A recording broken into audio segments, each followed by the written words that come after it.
پڑھنے کا، اور لِتَقْرَأَهُ عَلَى النَّاسِ عَلَى مُقْسِم میں ترتیل کے ساتھ پڑھانے کا حکم ہے۔ یعنی نبی کریم صلی اللہ علیہ وسلم کا ارشاد ہے، ان اللہ یحب ان یقرأ القرآن کما انزل، یعنی کہ اللہ تعالیٰ کو یہی پسند ہے کہ قرآن کریم کو جس طرح اتارا ہے اسی طرح پڑھا جائے۔ تو قرآن کریم خالص عربی زبان میں اترا ہے، اس لیے اس کا لب و لہجہ بھی خالص عربوں کی طرح ہونا چاہیے، یعنی کہ خالص عربوں کی طرح اس کو پڑھنا چاہیے، انہی کی طرح مخارج اور صفات کو ادا کرنا چاہیے، یہی فن تجوید ہے۔ حسن القرآن بأصواتکم فإن الصوت الحسن یزید القرآن حسنا، قرآن مجید کو اچھی آواز سے پڑھو کیونکہ خوبصورت آواز سے قرآن کریم کے حسن میں اضافہ ہوتا ہے۔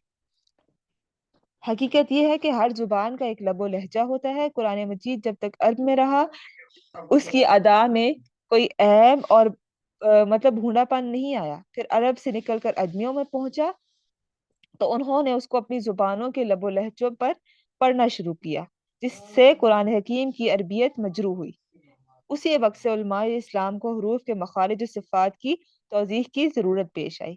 ان قواعد کی پابندی شریعت اسلامیہ کی روشنی میں ضروری قرار دی گئی تاکہ دنیا اسلام کے عامت المسلمین قرآن حکیم کی عربیت اور اس کے لب و لہجہ کو زیادہ سے زیادہ اچھے سے سنواریں۔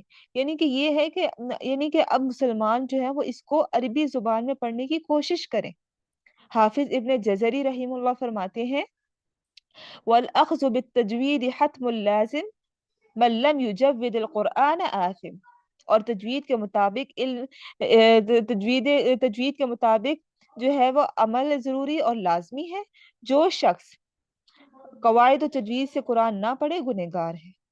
لِأَنَّهُ بِهِ الْإِلَٰهُ أَنزَلَ وَهَكَذَا آمِنْهُ إِلَيْنَا وَصَلَ، کیونکہ قرآن کو اللہ تعالیٰ نے تجوید کے ساتھ ہی نازل فرمایا ہے اور اسی شان سے اللہ تعالیٰ نے اسے ہم تک وہ پہنچا ہے۔ تو اب یہ کیا ہے، تجوید کیا ہے اصل میں؟ اللہ تعالیٰ نے جو ہے وہ انسانوں کی ہدایت کے لیے اپنے نمائندے سیدنا جبرائیل علیہ السلام کے ذریعے محمد صلی اللہ علیہ وسلم پر قرآن مجید نازل فرمایا، اور سیدنا جبرائیل علیہ السلام نے قرآن مجید کو ایک خاص طریقے یعنی تجوید کے ساتھ پڑھ کر حضور صلی اللہ علیہ وسلم کو بتایا کہ قرآن کو اس طرح پڑھا جائے۔ حضور صلی اللہ علیہ وسلم نے صحابہ اکرام کو بھی اسی طرح پڑھایا، پھر صحابہ نے اسے تابعین نے بھی ویسے ہی پڑھا، پھر تبع تابعین نے بھی، اور اسی طرح یہ سلسلہ قیامت تک چلتا آیا ہے۔ تو تجوید کا سیکھنا ہر مسلمان پر فرض ہے۔ تو علم تجوید کی تعریف کیا ہے؟ قرآن مجید کی تلاوت میں جن باتوں کا خیال رکھنا چاہیے اس کے کچھ اصول و ضوابط ہوتے ہیں، یعنی کہ اس کے کچھ رولز مقرر کیے گئے ہیں جن کو ہم سائنس آف تجوید یا فن تجوید یعنی آرٹ آف تجوید کہتے ہیں۔ تو تجوید جو ہے وہ جید سے نکلا ہے، یعنی کہ گڈ جو ورڈ ہوتا ہے اس سے نکلا ہے تجوید۔ جید عربک ورڈ ہے جس میں ہم اگر کسی کو اپریسیشن بھی کرتے ہیں تو ہم اس کو کہتے ہیں جید، یعنی کہ تم اچھے ہو، تم گڈ ہو، تو گڈ سے نکلا ہے جید، مطلب جید ورڈ ہے عربی کا، اس سے تجوید نکلا ہے۔ یعنی کہ تجوید کے معنی کیا ہے؟ سنوارنا، آراستہ کرنا، خوبصورت بنانا، اس میں تحسین کرنا، یعنی کہ ان حروف کو خوبصورت بنا کر پڑھنا۔ اور تجوید کا جو اصطلاحی جو اس کا میننگ ہے، ہر حرف کو اس کے صحیح مخرج سے ادا کرنا، اور ہر حرف کا جو صفت اصلی اور لازمی ہے اس کو ادا کرنا، یعنی اس کے قواعد، اظہار، ادغام، اقلاب، اخفاء اور مدوں کی کشش کا خیال رکھتے ہوئے قرآن مجید کی تلاوت کرنا۔ تو جو قرآن مجید کو اس کے تجوید کے ساتھ پڑھتا ہے تو اس کو پھر مجود کہا جاتا ہے۔ جیسے اگر کوئی تعلیف کرتا ہے تو اس کو مؤلف کہتے ہیں، جو تبلیغ کرتا ہے اس کو مبلغ کہتے ہیں، اسی طرح جس کو تجوید آتی ہو اس کو کیا کہتے ہیں؟ مجود۔ تو جو قرآنی علوم کے ماہر علماء کرام ہیں، یعنی علماء قرات کے علم قرات کے جو ائمہ کرام ہیں، انہوں نے ان کے اصول مرتب کیے ہیں۔ تو حروف تہجی تو ہمارے پاس کتنے ہیں قرآن مجید میں؟ 29۔ انہی 29 حروف پر پورا قرآن مجید جو ہے وہ مشتمل ہے، یعنی انہی حروف کو ملا ملا کر حروف بنائے گئے ہیں، جس کے میننگز ہوتے ہیں، اور اسی سے پھر پورا قرآن مجید لکھا گیا ہے اور پورا قرآن مجید نازل ہوا ہے۔ تو تجوید کی جو غرض ہے وہ یہی ہے کہ اس کی ہم قرآن مجید میں ان حروف کی صحیح کریکشن کریں، صحیح تحسین کریں، صحیح تصحیح کریں، صحیح تحسین کریں، یعنی بیوٹیفیکیشن اور کریکشن کریں حروف کی، تاکہ قرآن کی صحیح تلاوت کر کے دونوں جہانوں کی کامیابی حاصل کی جائے۔ تو کیا علم تجوید صرف اجمیوں کے لیے ضروری ہے یا عربوں کے لیے بھی ضروری ہے؟ تو علم تجوید کا جو حصول ہے وہ عرب اور غیر عرب دونوں کے لیے ضروری ہے، کیونکہ جو حضور کریم نبی کریم صلی اللہ علیہ وسلم کے زمانے میں جو لوگ تھے وہ عام گفتگو فصیح زبان میں کرتے تھے، جیسے کہ ان کو تجوید، جیسے یعنی کہ وہ گفتگو تجوید کے ساتھ ہوتی تھی، اس لیے اس وقت مسلمانوں کو علیحدہ علم تجوید کی ضرورت نہیں تھی۔ لیکن آج اتنے 100 سال گزرنے کے بعد وہ والی بول چال نہیں ہے عربی کی، وہ بالکل ڈفرینٹ ہو گئی ہے۔ تو اس لیے آج کل عربوں کے لیے بھی تجوید کا علم ہونا ویسے ہی ضروری ہے جیسے غیر عربیوں کے لیے، یعنی اجمیوں کے لیے۔ تو ہمارے لیے اسی لیے یہ ضروری ہے کہ ہم جو ہے وہ قرآن مجید کو ترتیل کے ساتھ پڑھیں، اس کی بے قدری نہ کریں، اس کو شعر کی طرح گھما گھما کر نہ پڑھیں، بلکہ یہ جو ہے وہ اللہ تعالیٰ کا ارشاد ہے، الذین آتیناہم الکتاب یتلونہ حق تلاوتہ اولئک یؤمنون بہ، جن لوگوں نے کو ہم نے کتاب عطا کی وہ اس کی تلاوت ایسے کرتے ہیں جیسے کہ اللہ تعالیٰ کی جیسے کہ اس کی تلاوت کا حق ہے، یہی لوگ اس پر ایمان رکھتے ہیں۔ تو اللہ تعالیٰ اس بات کو پسند کرتے ہیں کہ قرآن کو اس طرح پڑھا جائے جس طرح وہ نازل ہوا۔ جو اپنی قرات میں تجوید کے قواعد کا لحاظ نہ کرے وہ اپنی اس نافرمانی کے سبب گنہگار ہوگا۔ تو اس لیے اس کو تجوید کے ساتھ پڑھنا ہے انشاءاللہ۔ آج سے آپ لوگ اپنی یہ نیت کر لیں، پہلے بھی جن لوگوں نے سیکھا ہوا ہے وہ کوشش کرتے ہیں انشاءاللہ تجوید کے ساتھ، اور جو نئے لوگ ہیں وہ بھی کوشش کریں کہ ہم جو ہے وہ تجوید کے ساتھ قرآن مجید کو پڑھیں۔ تو علم تجوید سیکھنے کا ہمیں دنیا میں بھی بہت اجر ہے اور آخرت میں بھی اس کا پھل ضرور ملے گا، اللہ تعالیٰ کی رضا کا حصول ہوتا ہے اس سے، اور قرآن کریم کے الفاظ کی ادائیگی میں زبان کی غلطیوں سے حفاظت ہوتی ہے۔ قرآن کریم کی تلاوت میں وہ غلطیاں ہو سکتی ہیں جس سے نماز فاسد ہو سکتی ہے۔ تو اس لیے اب آج ہم جو ہے صرف لحن جلی اور لحن خفی کے بارے میں پڑھیں گے تھوڑا سا، اور پھر ہم اپنی کلاس کو ختم کریں گے کہ غلطیاں ہوتی کیا ہیں، کتنی غلطیاں ہوتی ہیں ہماری۔ علم تجوید کی اصطلاح میں غلطی کو لحن کہتے ہیں، یہ آپ لوگ اپنے پاس نوٹ کر لیجئے، یہاں سے لیسن میں یہ دو آپ کو جو آج چیزیں سکھاؤں گی، لحن یعنی مسٹیکس، تو اس کے بارے میں آپ لوگ اپنے پاس نوٹ لکھ کرتے جائیں کہ کیا ہوتی ہیں مسٹیکس، اور اس کے بارے میں سوال کروں گی آپ سے۔ تو لحن کہتے ہیں غلطی کو، مسٹیک کو، اور لحن کے دوسرے معنی انداز یعنی سٹائل کے بھی ہوتے ہیں۔ تو تلاوت کی غلطیاں دو طرح کی ہوتی ہیں، ایک ہوتی ہے لحن جلی، ایک ہوتی ہے لحن خفی۔ لحن جلی کلیئر مسٹیک یہ حرام اور ممنوع ہے اور مفسد صلاح بھی ہے، یعنی کہ اگر یہ غلطی نماز میں بھی ہو جائے تو آپ کی نماز فاسد ہو سکتی ہے۔ اور ایک ہمارے پاس ہے لحن خفی یعنی ہڈن مسٹیک، یہ مکروہ ہے، اس سے نماز فاسد نہیں ہوتی لیکن نماز میں نقص آتا ہے، یعنی نماز میں نقص ضرور آتا ہے۔ آج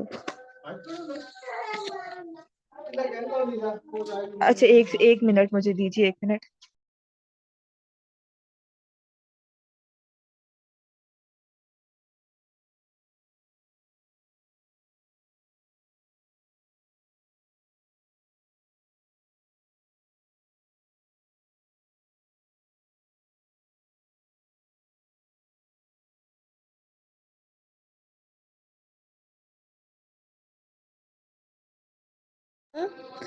اچھا ہم لوگ بات کر رہے تھے لحن کے بارے میں، مسٹیکس کے بارے میں۔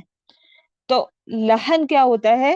ایک بتایا میں نے آپ کو لحن جلی کلیئر مسٹیک، ایک ہوتی ہے لحن خفی جو ہے وہ جو ہے وہ ہڈن مسٹیک ہوتی ہے، چھپی ہوئی مسٹیک ہوتی ہے، جو ہمیں پتہ نہیں چلتی لیکن وہ چھپی ہوئی مسٹیک ہوتی ہے۔ تو اب لہن جلی کسے کہتے ہیں؟ ایک لفظ کو دوسرے لفظ سے بدل دینا، یعنی کہ ایک حرف جو ہے جیسے کہ عین، اس کو ہم حمزہ سے بدل دیں۔ ہماری یہ مسٹیکس کلیئر مسٹیکس ہوتی ہیں، ایک لفظ کو دوسرے لفظ سے بدل دینا، جیسے عمل، عملو، عملو، عملو کہتے ہیں کام کو، لیکن ہم پڑھتے ہوئے کہیں عملو، عملو، یعنی عین کا مخرج ہم صحیح سے ادا نہ کریں۔ تو عملو کا مطلب ہوتا ہے امید، تو کتنا کتنا ہم نے چینج کیا، کام سے امید پہ چلے گئے، عملو سے عملو پہ چلے گئے۔ زلہ پھسل گیا ہوتا ہے، زا سختی سے پڑھا جائے گا یہاں پر، لیکن ہم یہاں اگر نرمی سے پڑھتے ہیں ذلہ، تو یہاں پر ذلیل ہوا، یہ میننگ آ جائے گا۔ تو یہ ایک حرف کو دوسرے حرف سے بدل دیا، ذلہ ہو گیا، اس سے ہم ضاد پڑھ لے ضلہ یا ذلہ، آپ لوگ جیسے کچھ ضاد کو ضاد بھی پڑھتے ہیں، تو ضاد اور ضا میں فرق نہیں رہتا، تو اس میں ہو گیا اور ضلہ گمراہ ہو گیا، تو کتنا میننگ چینج ہو جاتا ہے۔ الحمد، یہاں پہ ہا کا ہے، تمام تعریف ہے، اور ہم پڑھتے ہیں الحمد، کئی مخارج میں ہا کو ہا پڑھنا شروع کر دیں تو آگ، الحمد ہوگا تو آگ بجھانا۔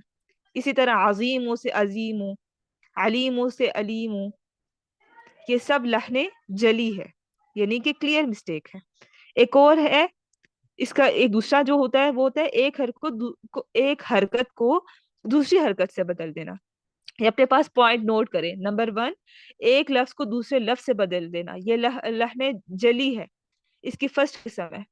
سیکنڈ ٹائپ اس کی کیا ہے؟ ایک حرکت کو دوسری حرکت سے بدل دینا، جیسے لا یکلف اللہ، اللہ تکلیف نہیں دیتا، اب لا ہے یہاں پہ الف مدہ، لیکن ہم یہاں پڑھیں لا یکلف اللہ، لا یکلف اللہ، یعنی الف مدہ نہیں پڑھا، تو اللہ ضرور تکلیف دے گا۔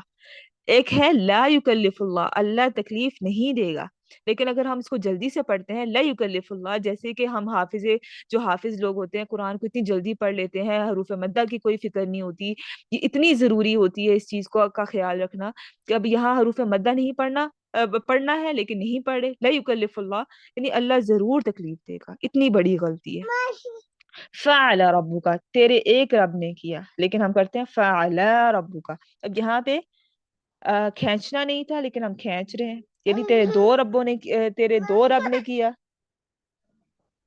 تو یہ جو ہے یہ مسٹیکس ہے ہمارے پاس، یعنی نہ جہاں کھینچنا ہوتا ہے وہاں نہیں کھینچتے، جہاں نہیں کھینچنا ہوتا وہاں کھینچتے،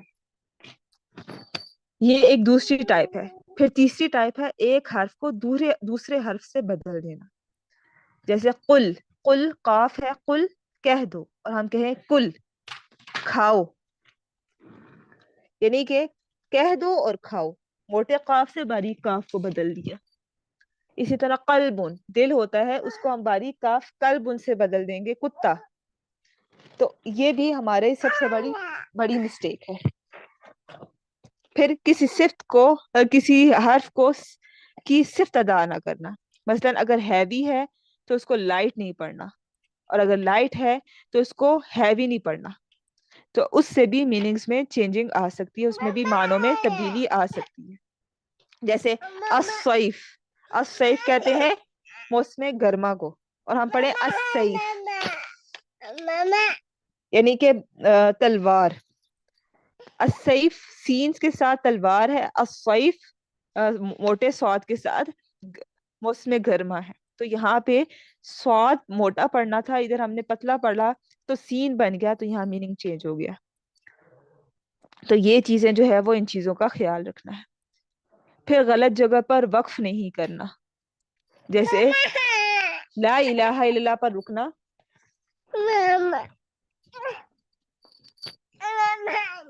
لا الہ الا اللہ یعنی کہ الا اللہ پر جو ہے وہ رکنے بغیر الا اللہ کہے، یعنی لا الہ الا اللہ کہے، یا پھر فویل للمصلین پر رکنا بغیر الذین هم عن صلاتهم ساہون، اس طریقے سے، تو یہ ملا کر جو ہے وہ غلط جگہ پہ نہیں رکنا۔ ایک سیکنڈ، بس ایک سیکنڈ مجھے دیجیے.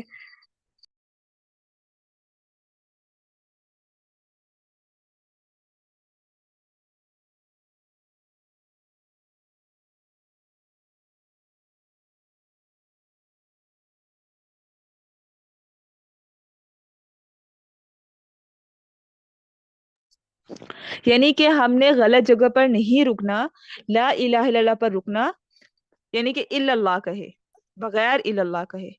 تو لا الہ الا اللہ دونوں ساتھ میں کہنے ہیں، لا الہ الا اللہ اکٹھا ہے. اس کے بعد ایک اور ہمارے پاس پوائنٹ ہوتا ہے حروف مدہ، یعنی الف واو یا کا اپنی طرف سے زیادہ کر دینا یا اس کا غائب کر دینا. یعنی کہ یا تو جہاں لمبا کرنا ہے اس کو لمبا، حروف مدہ کو لمبا نہ کریں اور اس کو جو ہے وہ شارٹ کر کے پڑھ لیں. تو یہاں پر بھی ہماری غلطی ہو جائے گی. تو یہ ساری جو ہے یہ لحن جلی ہے، یہ مسٹیکس ہیں. میں ریپیٹ کرتی ہوں، 5 طرح کی مسٹیکس ہوتی ہیں لہن جلی میں. ایک لفظ کو دوسرے لفظ سے بدل دینا، ایک پوائنٹ. ایک حرکت کو دوسری حرکت سے بدل دینا، سیکنڈ پوائنٹ. ایک ایک حرف کو دوسرے حرف سے بدل دینا، پہلا تھا ایک لفظ کو دوسرے لفظ سے، دوسرا تھا ایک حرکت کو دوسری حرکت سے، تیسرا ہے ایک حرف کو دوسرے حرف سے بدل دینا، چوتھا ہے غلط جگہ پر وقف کرنا، اور پانچواں ہے حروف مدہ کا اپنی طرف سے زیادہ کر دینا. یہ 5 چیزیں ہیں لحن جلی کی، یہ بھی نہیں کرنی. اس کے بعد آ جاتا ہے لحن خفی. لحن خفی چھوٹی یعنی کہ چھپی ہوئی مسٹیکس. اس میں کیا ہے، جیسے غنہ نہیں کرنا، یعنی کہ اظہار کی جگہ اخفا کر دینا. یعنی کہ ظاہر پڑھنا تھا وہاں غنہ کر دیا، جہاں غنہ کرنا تھا وہاں ظاہر کر دیا. غنے کی مقدار، یعنی غنہ 1 الف کے برابر کرنا تھا ادھر 2 سے 3 الف کے برابر لمبا کر دیا. یا پھر مد جو ہے جہاں پہ 3 سے 4 الف کے برابر لمبا کرنا تھا وہاں پہ 5 سے 6 الف کے برابر لمبا کر دیا. جہاں 1 الف کے برابر لمبا کرنا تھا وہاں 3 الف کے برابر لمبا کر دیا. تو یہ ساری چھپی ہوئی مسٹیکس ہیں، یعنی غنہ کو لمبا اور یا چھوٹا کرنا، یا جہاں پر غنہ کرنا ہے نہیں کرنا، یا پھر حروف مدہ کو لمبا یا چھوٹا کرنا. یہ سب ہمارے پاس کیا ہے، لحن خفی کی مثالیں ہیں. تو یہ جو ہے لحن جلی اور لحن خفی، یہ آپ نے انشاءاللہ آج سیکھا ہے. اور اس کے بارے میں کچھ بھی سوالات ہوں تو انشاءاللہ نماز کے بعد جو ہے وہ گروپ اوپن ہوگا اور اس میں آپ سوالات پوچھ سکتے ہیں. آڈیو بھی انشاءاللہ آ جائے گی، اس کو سنیں گے تو لحن جلی اور لحن خفی کے بارے میں انشاءاللہ یہ آج ہم نے پڑھا، اس سے آگے انشاءاللہ ہم کل شروع کریں گے، کل آگے اس کے آگے جو بھی ہے وہ سٹارٹ کریں گے. ٹھیک ہے. وصلی اللہ علی نبینا محمد وعلی آلہ وصحبہ اجمعین. السلام علیکم ورحمۃ اللہ وبرکاتہ.